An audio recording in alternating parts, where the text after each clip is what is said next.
Hello everyone, কাল ছিল আমাদের এখানে বৈশাখ মাসের শেষ মেলা। তো আমি, আমার বোন আর আমার বেস্ট ফ্রেন্ড গিয়েছিলাম মেলায় ঘুরতে। তো এখানে এসে প্রথমেই আমরা প্রচুর দোকানে ঘুরছিলাম, আর আমার বেস্ট ফ্রেন্ড দূরবীন দিয়ে দেখছিল আর আমরা ওকে দেখে হাসছিলাম। মেলায় প্রথমেই আসার পর আমার বোন বায়না করছিল দোলনা চড়বো। তো আমি ওকে বললাম যে দাঁড়া, একটু পরে চড়বো।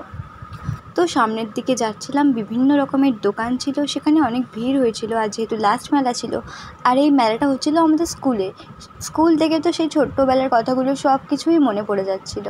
তো আমার বোন আর আমার বেস্টু এখন রিংয়ের দোকানে ঢুকেছে, ওরা রিং কিনবে বলে। আমার বেস্টু আমার বোনকে পছন্দ করে দিচ্ছিলো যে কোনটা নেবে, বাট আমার বোনের কোনোটাই পছন্দ হচ্ছিল না।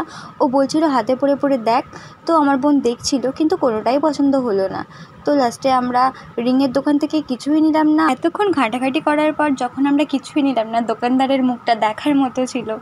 তো তারপর আমরা এগিয়ে যেতেই আমার বেস্ট ফ্রেন্ড ভাবছিল যে আমি ফটো তুলছি, তাই ও পোজ দিচ্ছিল, আর দুজনে মিলে খুব হাসাহাসিও করছিল। মেলায় অনেক বন্ধুদের সাথেও দেখা হচ্ছিল, যারা আমাদের সাথে ছোটোবেলায় স্কুলে পড়তো। তো তাদের দেখে তো ছোটোবেলার স্মৃতিগুলো বারবার মনে পড়ে যাচ্ছিল। ভীষণ মিস করছিলাম স্কুলের জীবনটাকে। তো এখানে কিছু ফ্লাওয়ার্সের দোকানও ছিল, খুব সুন্দর সুন্দর ফ্লাওয়ার্স ওখানে বিক্রি হচ্ছিল। তারপর আমার বোন আর আমার বেস্ট ফ্রেন্ড গেছিলো দোলনা চড়তে। তো ওরা টিকিটও কেটে নিয়েছিল, তারপরেও আমাকে বারবার বলে যাচ্ছিলো যে তুইও চ, কিন্তু আমি কিছুতেই রাজি হচ্ছিলাম না। বাট ফাইনালি মনে হলো যাই, একবার ট্রাই করে তো দেখি প্রথমবার। বাট আমাদের তিনজনকে একসাথে বসতে দেয়নি, তাই আমি আর আমার বোন আর আমার বেস্ট ফ্রেন্ড অন্য একটা ছেলের সাথে বসেছিল। তো আমি রেড ড্রেস পরে দোলনাতে বসে আছি।